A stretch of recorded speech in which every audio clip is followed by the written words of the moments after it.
एउटा यस्तो देश जुन देशमा अत्याधिक भूकम्प जाने गर्दछ। टेक्नोलोजीको कुरा गर्ने हो भने यो देश विश्वमा पहिलो नम्बरमा आउँछ। यसो त यहाँ रोजगारीका लागि धेरै नेपालीहरू पनि गएका छन्। यसलाई विश्वकै सबैभन्दा धेरै वृद्धहरू भएको देश भनेर पनि चिन्ने गरिन्छ।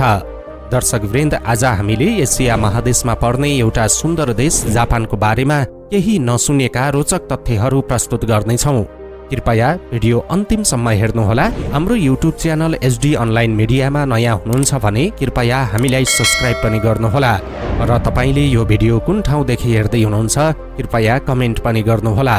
जापान एसिया महाद्वीपमा पर्ने राष्ट्र हो। जापान 4 ठूला र अन्य द्वीपहरूको एक राष्ट्र हो। जापान एसियाको पूर्वी समुद्र तट अर्थात् प्रशान्त महासागरमा पर्दछ। जापानको छिमेकी राष्ट्र भनेको चीन, कोरिया तथा रुस हुन्। जापानीहरू आफ्नो देशलाई निप्पन भन्ने गर्दछन्। यसको मतलब सूर्य निस्कनु हो। जापानको राजधानी टोकियो हो र यसको अन्य ठूला महानगरहरूमा योकोहामा, ओसाका र क्योटो हुन्। यहाँको जनसङ्ख्या 12 करोड भन्दा बढी रहेको छ। जापान लगभग 6852 द्वीपहरू मिलेर बनेको एक राष्ट्र हो। तर यी द्वीपहरूमध्ये 340 द्वीपहरू मात्र 1 वर्ग किलोमिटर भन्दा बढी छन्।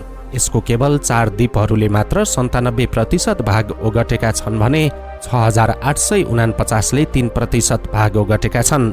जापानमा 70% भाग पहाड छ भने यसमा 200 ज्वालामुखी टापु पनि पर्दछन्। जापानको तेस्रो जिमा टापुलाई क्याट आइल्यान्ड भनिन्छ। यस टापुमा मानिसको संख्या भन्दा बिरालोको संख्या धेरै छ। यस टापुमा कुकुर लग्न मनाइछ। जापानमा 1 जनवरी अर्थात् नववर्षको स्वागत स्वरूप मन्दिरमा 108 घण्टी बजाएर गरिन्छ। फुगु जापानको लोकप्रिय खाना मध्ये एक हो। यो एक विषालु माछाबाट बनाइन्छ। यसको माछाको परिकार जो कसैले पकाउन पाउँदैनन्।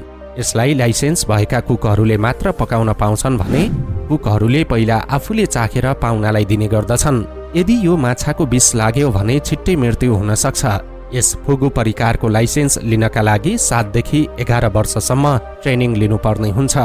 जापानका बालबालिकालाई 10 वर्ष नभएसम्म कुनै परीक्षा दिनु पर्दैन।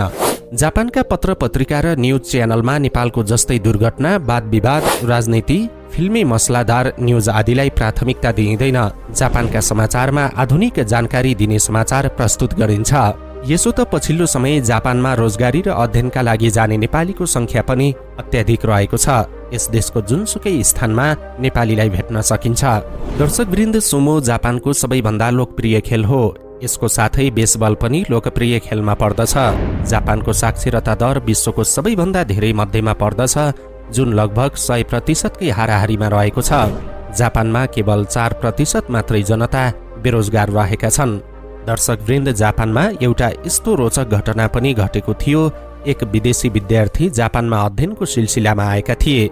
एक दिन उक्त विद्यार्थीले जापानको सरकारी पुस्तकालयबाट केही किताब पढ्नको लागि लगेका थिए। सो पुस्तकमा केही दुर्लभ चित्र थिए। विद्यार्थीले पुस्तकबाट केही चित्रका पाना च्यातेर निकालेर पुस्तक फिर्ता दिए। त्यसपछि कुनै जापानी विद्यार्थीले सोही पुस्तकको पाना च्यातिएको जानकारी पुस्तकालयमा गराए। यस विषयमा अनुसन्धान चल्यो। पुस्तकको पाना च्यात्ने विदेशीको कोठाबाट च्यातिएको पाना भेटियो। सजाय स्वरूप त्यस विद्यार्थीलाई जापानबाट निष्कासित गरियो। कुरा त्यतिमा टुङ्गिएन। यस पुस्तकालयको बाहिर बोर्डमा उक्त देशका निवासी यस पुस्तकालयमा प्रवेश निषेध छ भन्ने सूचना पनि टाँसियो। दर्शकवृन्द, जापानमा छात्र छात्रा र शिक्षक एकसाथ मिलेर कक्षा कोठाको सरसफाई गर्ने गर्दछन्। जापान अमेजन वर्षा वनको काठको सबैभन्दा ठूलो आयात गर्ने देश समेत हो। जापान चारैतिरबाट समुद्रले ढाकिएको देश भए पनि 27% माछा दोस्रो देशबाट आयात गर्ने गर्दछ। जापानका मानिसहरूको औसत आयु विश्वका मानिसहरूको तुलनामा सबैभन्दा धेरै छ। जापानका मान्छेहरूको औसत आयु अरू देशको भन्दा ज्यादा छ। जापानमा 100 वर्षभन्दा माथिका मानिसहरूको जनसङ्ख्या 50,000 रहेको छ। विश्वमा जापान यस्तो राष्ट्र हो जहाँ सबैभन्दा धेरै भेन्डिङ मेसिन छ। जापान जनसङ्ख्याको आधारमा हेर्ने हो भने यो अत्यन्त धेरै मानिन्छ। जापानका हरेक सडकमा भेन्डिङ मेसिन देख्न पाइन्छ। भेन्डिङ मेसिन लगायत जापानमा यस्ता क्याफे पनि छन् जसले विशेष किसिमका चाहनाहरूलाई पूरा गर्ने गर्दछन्। कुनै क्याफेमा ग्राहकहरूले कुकुर र बिरालोको बच्चासँग खेल्नको लागि पैसा तिर्ने गर्दछन्। कुनै क्याफे यस्तो पनि हुन्छ जहाँ मानिसहरू अनजान व्यक्तिसँग आराम गर्नको लागि पैसा तिर्ने गर्छन्, जसलाई कडल क्याफे भनिन्छ।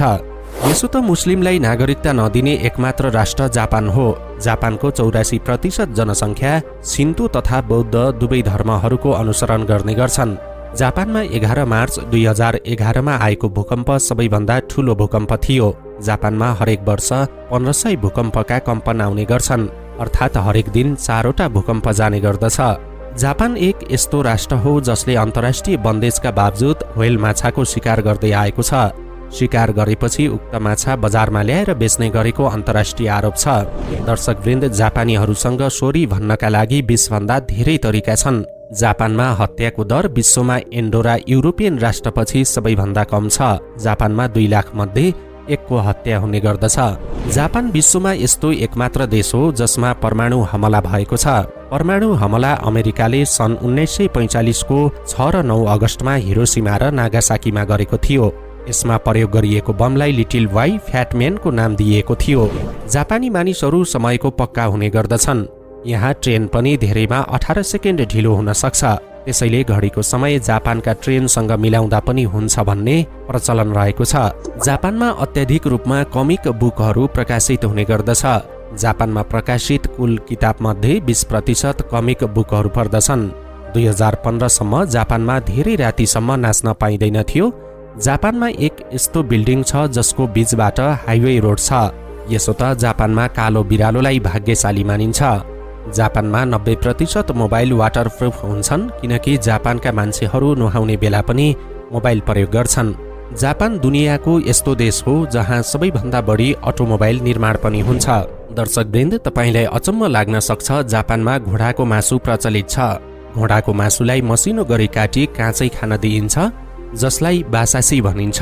यसलाई जापानीहरू सोया ससमा चोपेर अदुवासँग खाने गर्छन्। अझै त्यहाँ त बासासी फ्लेभरको आइसक्रिम पनि पाइने गर्दछ।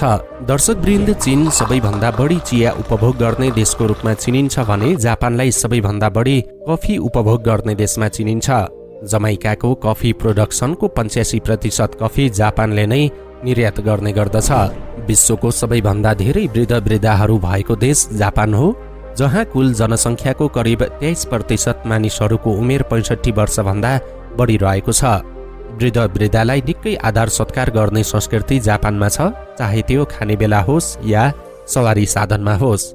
दर्शकवृन्द, आजका लागि हाम्रो भिडियो यही सकिन्छ। भिडियो राम्रो लाग्यो भने लाइक, कमेन्ट तथा शेयर गर्न नभुल्नुहोला। अर्को श्रृङ्खलामा थप रोचक विषयवस्तु लिएर आउनेछौँ भन्दै आजको श्रृङ्खलाबाट बिदा हुन्छौँ। नमस्कार।